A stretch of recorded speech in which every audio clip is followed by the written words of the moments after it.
So this pastor gets up and admits to the church that he has cheated on his wife some years ago.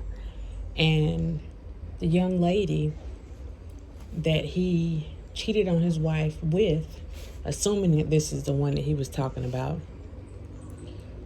walks up to the front and shares with the congregation that he started assaulting her, doing things to her when she was 16 years old. When I read the comments, I see people saying that he needs to apologize to her. He needs to apologize to his congregation, which he did. I'm just trying to figure out, where is the energy? Does he not need to go to jail for committing what acts that he committed? Watching this video, he didn't deny it. He apologized for it. Where's the energy? Or are we only keeping that energy for certain individuals? I'm just asking. Stunning confession by a beloved pastor. I committed adultery. It was nearly 20 years ago.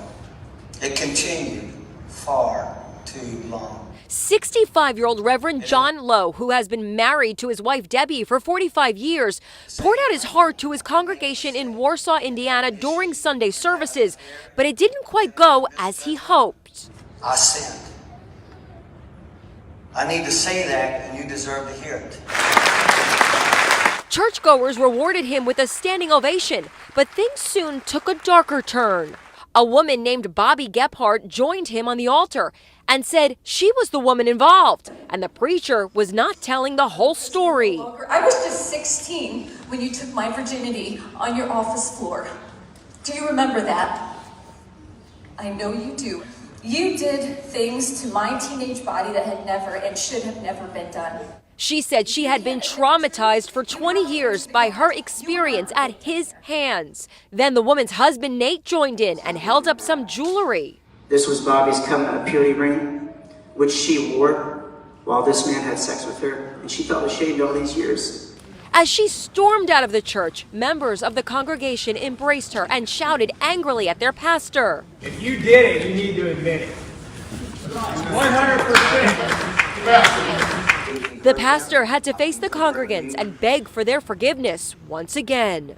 I ask you to forgive me, and that's all I can do. Abby Plummer is the preacher's former daughter-in-law. She also knows the victim well. It's sad all the way around. I felt for Bobby. I admire her and Nate for doing that. But the only reason the truth came out was because Bobby and her husband had the courage to walk up there and tell the truth. Brianne Boswell, a reporter for Wayne 15 in Fort Wayne, says people have been suspicious of the preacher for years. We spoke with a lot of community members on the street today in downtown Warsaw. They honestly say that they aren't shocked by this information. They say that John Lowe always seemed as though he was too good to be true. There's always speculation that there was something more happening behind closed doors. The lies and the manipulation have to stop.